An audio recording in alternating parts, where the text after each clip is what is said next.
Muy buenas a todos, les damos la bienvenida a otro de nuestros conversatorios de IPFAN Latinoamérica.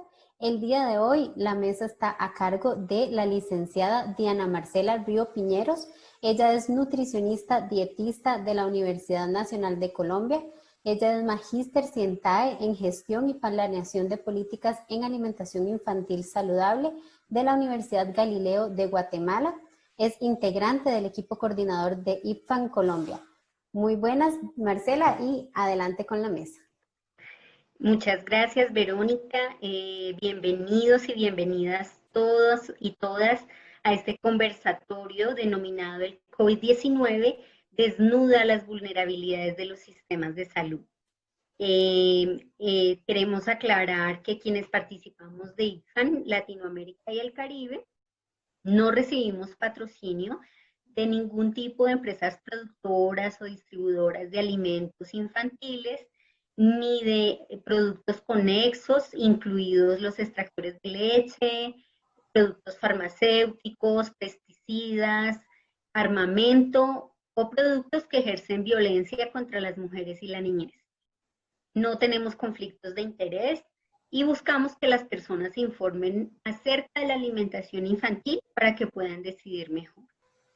En esta ocasión, este conversatorio tiene dos grandes invitados de dos países latinoamericanos para contextualizarnos un poco más acerca de todo este tema de la pandemia por COVID-19 y los sistemas de salud, el accionar de las empresas productoras de alimentos infantiles. Entonces, quiero presentarles a Rubén Ernesto Orjuela Agudelo. Él es nutricionista dietista de la Universidad Nacional de Colombia. También es magíster en planeación y gestión de políticas en programas de alimentación infantil. Es investigador de Educar Consumidores y es integrante del equipo coordinador de IPFAN Colombia. Nos va a contar un poquito más acerca de cómo han actuado las multinacionales en esta época de pandemia en Colombia. También quiero presentarles a Carolina de León Giordano, también nutricionista de la Universidad de la República UDELAR, magíster en nutrición y salud pública de la Universidad Católica de Uruguay, especialista en nutrición en enfermedades crónicas no transmisibles, docente del diplomado de lactancia materna y de la maestría en atención a la temprana a la infancia, consultora para UNICEF de Uruguay en temas de alimentación, integrante de la Red Uruguaya de Apoyo a la Nutrición y Desarrollo Infantil y de IPFAN Uruguay. Muy bienvenidos sean Rubén y Carolina. Quisiera comentarles un poco pues el objetivo de este conversatorio, y es que sabemos que la pandemia actual de COVID-19 ha golpeado fuertemente al mundo y ha desnudado esos sistemas de salud de los países, ha desnudado esas desigualdades profundas que influyen directamente en el estado de salud y las condiciones de calidad de vida de las personas. En este sentido, hemos visto que la industria se ha movido muchísimo en estos temas de pandemia, ha realizado acciones de donación y otro tipo de acciones que nos va a contar un poco más Rubén y que es importante analizar a la luz de los objetivos reales de estas prácticas. Entonces, Rubén, te doy la bienvenida y quisiera iniciar con una pregunta, que es ¿cómo se han comportado los productores de sucedáneos de leche materna durante esta pandemia? Hola Diana, muchas gracias por la invitación. Buenas tardes a Verónica y a Carolina. Y pues con respecto a la pregunta, pues se puede decir, se han comportado muy mal. No han hecho la tarea como debiera ser, y por el contrario, pues han puesto en marcha toda clase de estrategias de publicidad, de promoción y patrocinio indebido de los sucedáneos de la leche materna. No han parado de generar conflictos de interés entre los profesionales de la salud, no han parado de acercarse de forma indebida a las familias de los niños pequeños, niños y niñas pequeñas, y pues han hecho toda clase de acciones de interferencia de la industria que lo único que busca es aumentar sus ganancias sin importar que se desestimule la práctica de la lactancia materna y tampoco les importa, por supuesto, si se afecta la salud de esos niños y esas niñas. Entonces, en términos generales, lo que hemos visto del comportamiento de los productores de sucedáneos es que ha sido, por llamarlo menos, antiético y pues que esta pandemia y todo lo que está pasando en el mundo lo han convertido, como en otros momentos de la historia, en una oportunidad más para aumentar sus ganancias y para tratar de influir en las decisiones de compra de las familias y obviamente para que sean favorables a los productos que ellos fabrican. Gracias, Rubén. Quisiera preguntarte también si consideras que estas acciones de las transnacionales de los sucedáneos afectan la práctica de la lactancia materna de alguna manera. Claro, claro que afectan la práctica de la lactancia materna de una forma grave, porque todos sabemos que pues algunas de las condiciones que se necesitan para tener una lactancia materna exitosa es precisamente que haya ese estímulo constante, ese contacto permanente de la madre y el hijo o la hija. Y pues con todas estas prácticas lo que logran es precisamente romper ese vínculo, bien sea porque dieron una muestra gratis y tal vez la familia, la mamá, decidió dejar de dar una toma al pecho por darle el sucedáneo que le regalaron, porque siguen utilizando con esas prácticas indebidas de acercamiento, pues persuasión hacia las mujeres para tratar de disminuir su autoestima, para tratar de disminuir su seguridad frente a la capacidad que tienen de alimentar de forma eficiente y completa a sus hijos con su propia leche.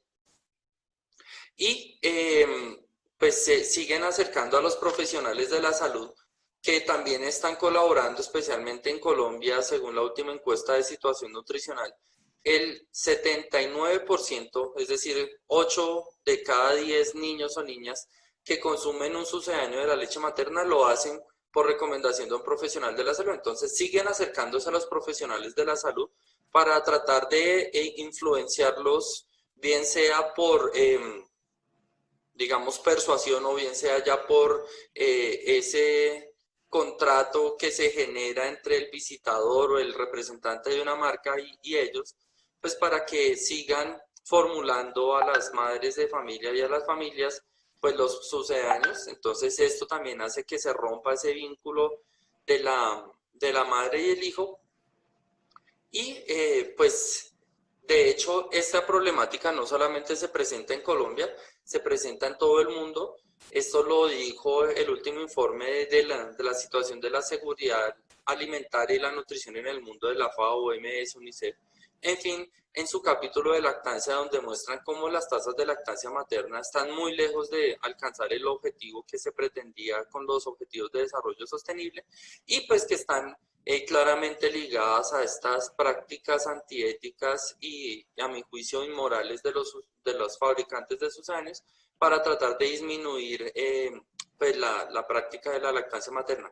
Este problema es especialmente grave en Latinoamérica. Hay otras regiones del mundo en donde se han mejorado las tasas, pero desafortunadamente no es el caso latinoamericano.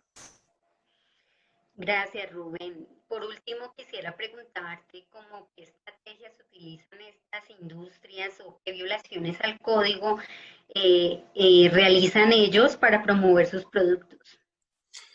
Bueno, todos sabemos que desde ICFAN estamos siempre muy pendientes de velar o por lo menos monitorear y hacer la denuncia cuando hay violaciones al Código Internacional de Sucedáneos. Sin embargo, desde ICFAN Colombia hemos tratado este tema un poco, o hemos tratado de ir un poco más allá de las violaciones directas al Código Internacional de Sucedáneos y nos hemos ido más hacia tratar de develar las prácticas corporativas, de hecho, las prácticas de actividad política corporativa en donde se mezclan violaciones al código con otras estrategias, digamos, más sofisticadas para tratar de incidir pues en favor de los fabricantes y obviamente terminar desestimulando la práctica de la lactancia materna.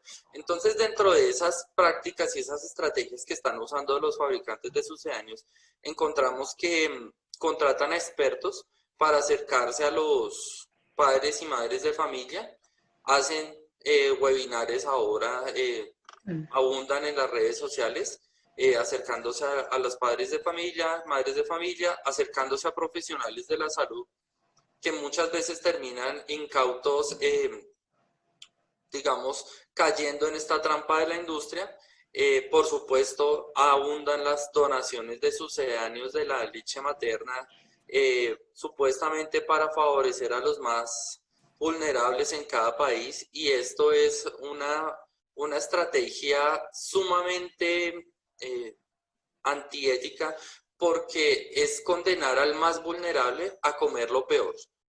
Sabemos que las fórmulas infantiles son productos comestibles ultraprocesados llenos de aditivos químicos que son la puerta de entrada de otros productos ultraprocesados en la alimentación infantil, es decir, llenan a los niños y niñas de productos ultraprocesados desde el inicio de la vida, y esto es más grave aún cuando hoy día se está hablando de que el consumo de productos ultraprocesados es un indicador de la mala calidad de la dieta. Entonces, es increíble cómo combinan supuesta generosidad, filantropía con sus negocios. Entonces tenemos las donaciones, siguen las visitas médicas, por supuesto los hospitales siguen funcionando y pues en la medida en que pueden hacer las visitas, entregan regalos, entregan muestras gratis, premios, hacen, digamos, llamados a programas de educación continuada que son un poco diferentes a los webinares, que son, digamos, alguna jornada de actualización. Estos me refiero más a cursos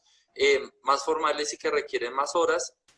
Y bueno, siguen entregando artículos para el consultorio y pues siguen haciendo lobby, que es este cabildeo en los congresos de la República, en el caso colombiano, para tratar de frenar el avance, por lo menos en Colombia, de un proyecto de ley que se está impulsando desde la sociedad civil, desde IFAN y otras organizaciones de la sociedad civil como Educar Consumidores y algunos congresistas, para tratar de poner una ley en Colombia que promueva, protege y apoye la lactancia materna. Entonces, digamos que las violaciones y las estrategias están a la orden del día y pues son muchas y están combinadas.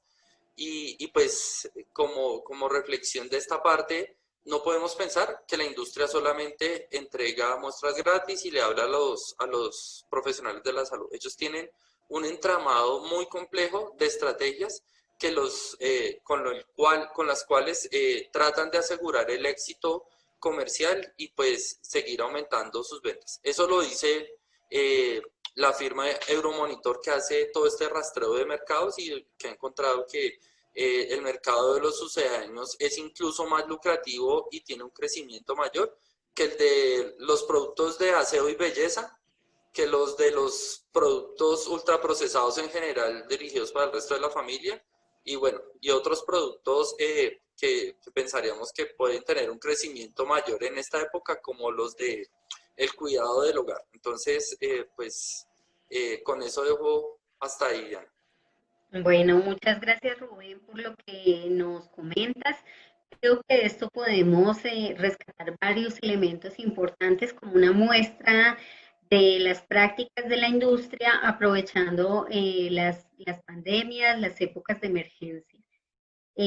Quisiera también entonces invitar a Carolina para que nos cuente cómo ha enfrentado Uruguay este tema de la pandemia por COVID. Entonces, Carolina, bienvenida y quisiera preguntarte qué aspectos desde las políticas públicas han permitido que Uruguay esté afrontando esta pandemia del COVID-19.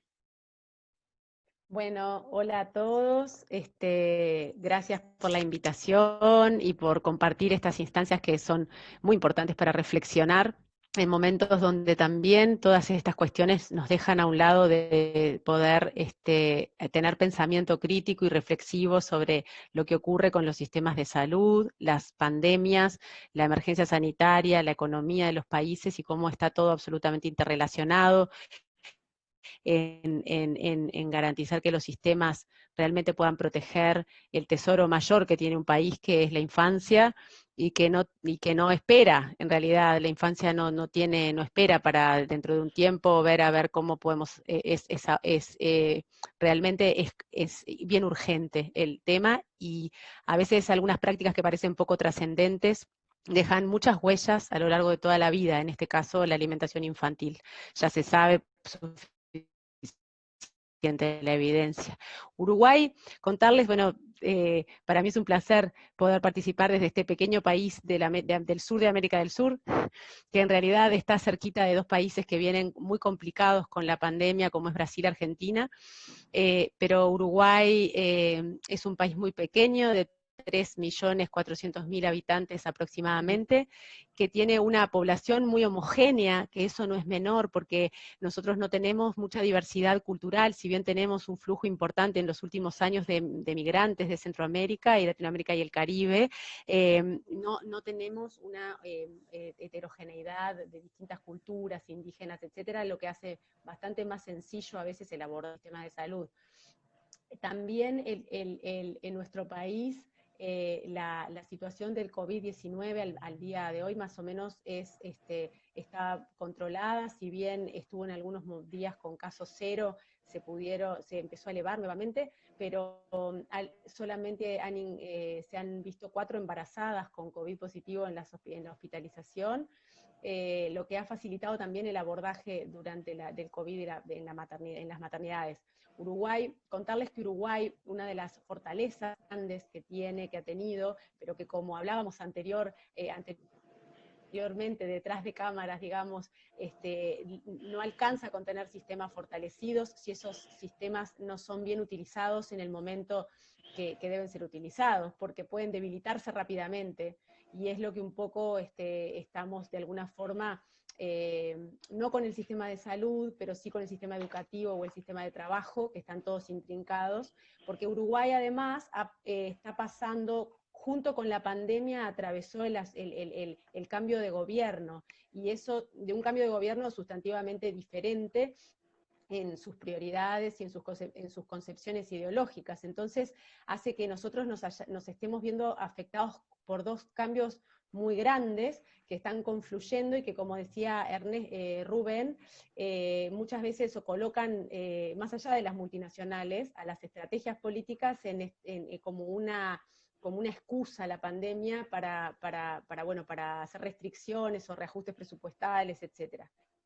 Esto es un poco la situación de Uruguay, pero contarles que una fortaleza es la que hace 15 años, aproximadamente, un poco más, se fue generando para el desarrollo de un Sistema Nacional Integrado de Salud en el país, en Uruguay.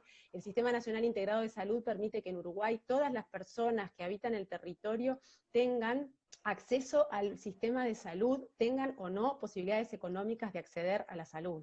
Es un derecho que está garantizado para todos los habitantes, tanto en el primer nivel como en el segundo y el tercer nivel, e incluso en algunas asistencias con aparatología compleja. Es decir, ningún ciudadano uruguayo va a quedar desprotegido o está desprotegido. Esto se construye por un Fondo Nacional de Salud que todos los uruguayos que trabajamos aportamos, y se genera un aporte para nuestro seguro de salud y el de los otros también, es decir, porque va en relación a los pesos. Entonces esto en estos últimos 15 años ha permitido que la pandemia, que desde el sistema de salud hayamos tenido una impronta fuerte para hacerle frente al COVID, que también tiene que ver con con un alto grado de digamos, de control del niño sano y de control de salud del niño está cubierto, está protocolizado, y además un sistema de salud cuyo Ministerio de Salud tiene una rectoría fuerte, así sea el sistema sea público o sea privado. Es decir, el Ministerio de Salud no tiene rectoría sobre el sector público solamente, sino también sobre todas las prácticas que se desarrollan en el sistema privado, y la fiscalización de los mismos no importa, no es la libertad de cada servicio según su gestión, todo pasa por la gestión del Ministerio de Salud, pero como hubo cambio de gobierno, también nos hemos encontrado con algunas amenazas que tienen que ver con que en algunas áreas programáticas, como puede ser el programa de niñez, la coordinación de lactancia, no esté cubierta todavía en esta transición, porque se solaparon el cambio de gobierno con la pandemia. Y se han derivado muchos recursos a como hacer plan de contingencia en salud con la pandemia. Se ha visto que hay muchos huecos en el afrontamiento del tema del empleo, hay mucha desocupación en Uruguay rápidamente, cuando venía la economía marchando a un muy buen ritmo y veníamos muy bien, entonces eso también está afectando significativamente el tema de los sistemas que estaban implementados y que nos preocupan que se debiliten rápido. Listo, Carolina, muchas gracias por esa contextualización. Quisiera preguntarte también cómo afrontó Uruguay el manejo del COVID dentro de este sistema nacional integrado de salud con el que cuenta. Bueno, Uruguay fue bastante rápida la reacción desde el sector político, pero sobre todo también desde la interrelación que hay entre la academia. Y acá les quiero hacer un comentario que es, la academia, o sea, la Universidad de la República en Uruguay, el acceso a la universidad, a la formación universitaria, es gratuita en Uruguay, para hacer todas las carreras, medicina, ingeniería, química, etcétera, si bien hay universidades privadas, pero hay un peso y un reconocimiento muy fuerte del desarrollo de las carreras universitarias público. Entonces esto permitió y también hubo en los años anteriores un fortalecimiento, si bien no capaz el más esperado todavía, pero hubo una importante derivación de presupuesto a las ciencias, a la investigación, a la innovación. Entonces Uruguay pudo salir, primero rápidamente, a plantear protocolos de acción basados en las últimas evidencias, que al principio nos preocuparon un poco porque para la atención del recién nacido y de la embarazada y de la posibilidad del manejo en la maternidad y el nacimiento, se manejaron con algunas guías que no planteaban, por ejemplo, que planteaban la separación, no el alojamiento conjunto de madre e hijo, etcétera. Por suerte estábamos todos pendientes de que no naciera ningún bebé, porque tenemos pocos nacimientos, o sea que era algo que podíamos pensar que podía ocurrir o demorarse, para poder como discutir y poner al frente el que no era la evidencia adecuada separar a la madre y al bebé, que no podíamos hacer eso, no podía contraindicarse la lactancia o suspenderse hasta los resultados de los test. Hemos igual tenido, recientemente, hace 2 o 3 días, surgió en una mutualista una internación de una mujer embarazada con COVID, que sí nos enteramos por compañeros que trabajan en esa institución, que además fue un brote que hubo, entonces estaba todo el mundo muy sensibilizado, porque como no ha habido un desborde muy significativo, hay como mucha sensibilización, y entonces en esa maternidad, de esa institución, que es la que además donde nacen más niños en la capital del Uruguay, resultó que separaron a la mamá de su bebé, y bueno, estábamos todos sensibilizados a través de los grupos, tratando de colocar sobre el protocolo. Bueno, el protocolo actual que se tiene es un protocolo fuerte que preserva el alojamiento conjunto a pesar del test positivo materno, y de que recibe las recomendaciones de OMS y de lo que se ha visto recientemente. Entonces, de alguna forma, todos los equipos que trabajan en lactancia y en redes han tenido un rol muy importante en poder sostener alguna cosa esto que es difícil del distanciamiento, porque cómo se apoya la lactancia en la maternidad cuando se puede tener poco contacto físico de los profesionales con la familia, o de los profesionales con la madre, con la mujer. Entonces, realmente las videollamadas, incluso hasta de los propios celulares, poder como no demorarnos, si bien respetar los tiempos, pero no demorarnos y estar como alerta. Eso se ha tratado de hacer. Se han sacado comunicados desde Rwandi, desde organizaciones de la sociedad civil, tratando de decir, no estamos de acuerdo con el que no se permita el alojamiento conjunto, la importancia de la lactancia en una pandemia, la importancia del desarrollo de la inmunidad del recién nacido, la vulnerabilidad o la iatrogenia que se puede generar si uno separa a su bebé de la madre. Es más costosa la consecuencia de una práctica que es defensiva, en realidad, ¿no? Es una práctica defensiva porque para no perpetuarle contagio, pero es una práctica que puede ser muy iatrogénica, que es decir, o sea, ocurren más daños, en el costo-beneficio no es adecuada. Entonces, bueno, estamos ahora con la proximidad de la Semana de la Lactancia, priorizando estos mensajes, priorizando el manejo de la lactancia en pandemia, y además una particularidad del país es que no estamos acostumbrados a emergencias, y eso no es menor. Las mayores emergencias en Uruguay han sido alguna inundación en alguna zona del litoral del país, y realmente nada más. Entonces, esta emergencia ha sido vivida por momentos y manipulada también en otro aspecto, entonces ha sido como muy complejo lograr la información acertada. Ahí coincido con Rubén, que si bien es a otra escala, un poco más baja o más tenue, se filtra, permean, ¿no? Los alimentos ultraprocesados y sus promociones. Pareciera que da lo mismo que se coma lo que se coma, lo que importante es que los alimentos lleguen, los productos lleguen a las personas que se quedaron sin trabajo, cuando en realidad no es que se coma lo que se coma, es que la calidad de lo que es el derecho humano a una alimentación adecuada, no es el derecho humano a comer lo que sea.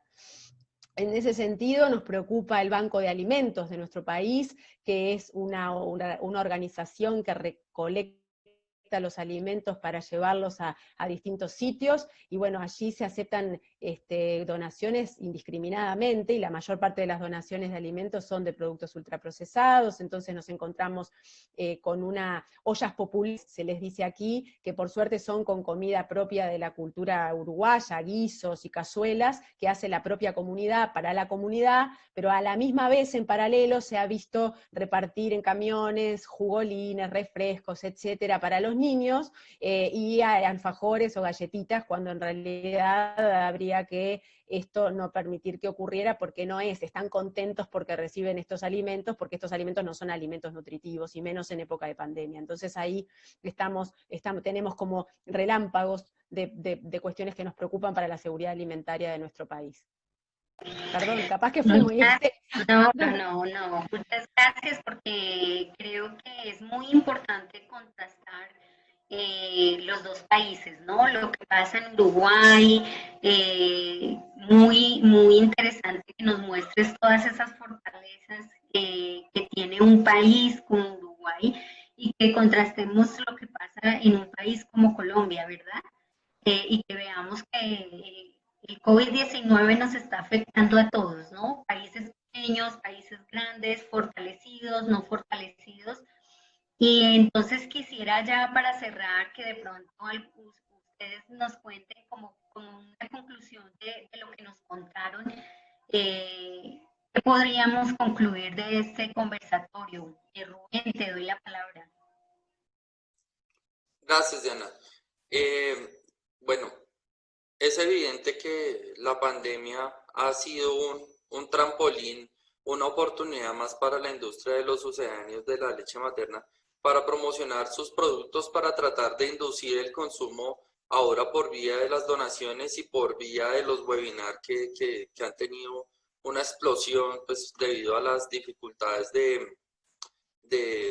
confinamiento y de aglomeración de personas. Entonces podemos decir que la interferencia de la industria, las estrategias de la industria y las violaciones al código han sido el pan de cada día de esta pandemia.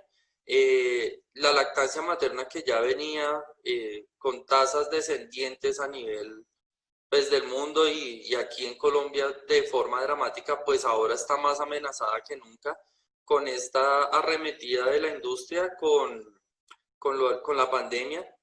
Ahora hasta publicitan sus productos algunas veces diciendo que suben las defensas y que ayudan a prevenir las infecciones. Entonces, empeoran la situación. Muchos otros países, las asociaciones médicas que muchas veces son patrocinadas por la industria, han adoptado protocolos de manejo de la lactancia materna en el COVID, retirando y separando a la madre del hijo, acudiendo a evidencia inexistente. Entonces, desafortunadamente la pandemia ha sido una gran oportunidad para la industria de los océanos y pues bueno, los grupos ICFAN debemos estar atentos a seguir denunciando estas violaciones, a seguir denunciando esta actividad política corporativa, pues para tratar por lo menos de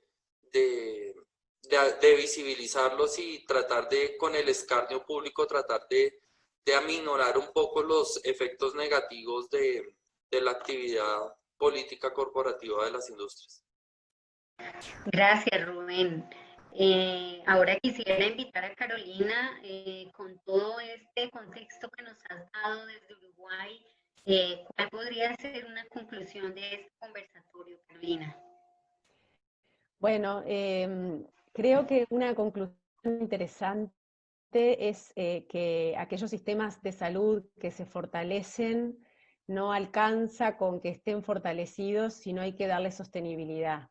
Como a todas las cuestiones en políticas de salud, y en este caso primera infancia, que no son solo políticas de salud, salud del embarazo, primera infancia, infancia y adolescencia, poder es el capital de una nación, y es un capital que no espera, y que por lo tanto los sistemas tienen que fortalecerse, y si hay que derivar más gastos, y no ahorrar en salud y en educación, y en investigación, esto es una muestra que Uruguay en este momento tiene que darse cuenta que sus logros anteriores permitieron esto, y puede decaer, y otras pandemias pueden venir, y no encontrarnos así de fortalecidos. Esto también puede pasar. Nosotros tenemos ahora estamos procesando los datos de la encuesta de lactancia.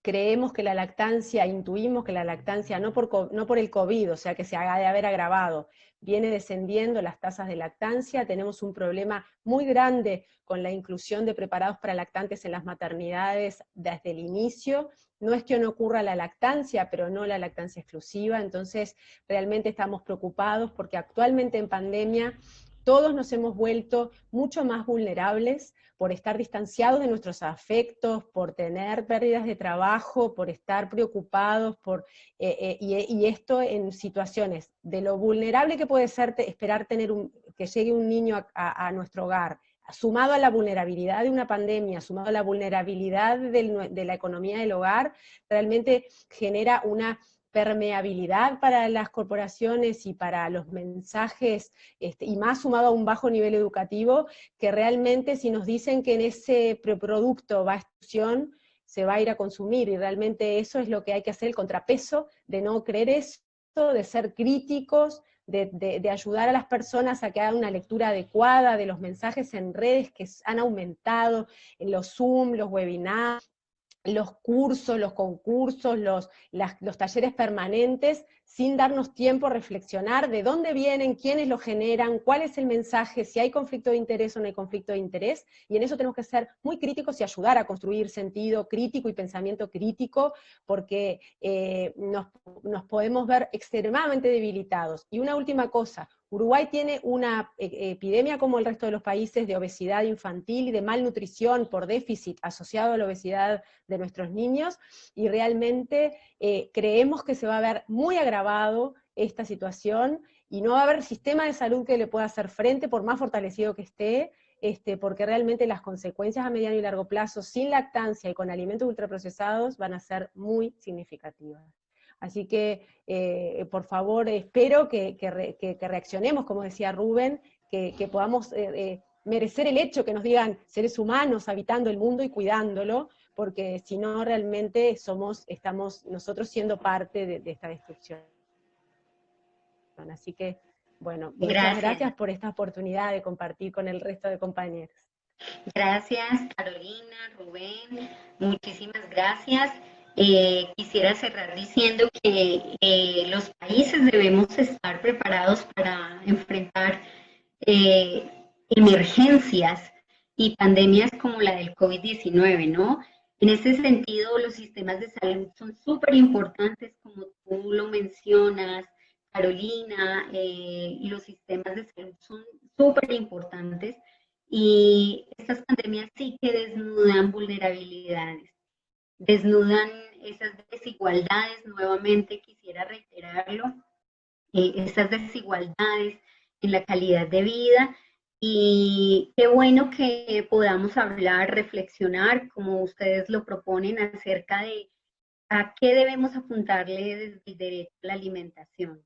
Qué bueno que desnudemos un poco más estas prácticas de la industria que nos muestran mirar un poco más allá de cuál es el objetivo real, si es publicitario o si es realmente una acción caritativa de la industria. Entonces, muchísimas gracias por su participación. Muchas gracias a todos los que nos escuchan por permitirnos contactarnos con ustedes y un abrazo muy grande a todos los IFANers en el mundo. Muchas gracias. Muchas gracias. Un abrazo grande. Verónica. Y fuerza, y a resistir. Sí, claro que sí. Muchas gracias a todos y gracias a todos los que nos están viendo. Qué bueno saber que desde los diferentes países estamos juntos en esta lucha. Los invitamos a que continúen viendo todos los conversatorios que tenemos para ustedes y que nos sigan en nuestras redes sociales. Espero que les haya gustado y nos vemos en la próxima.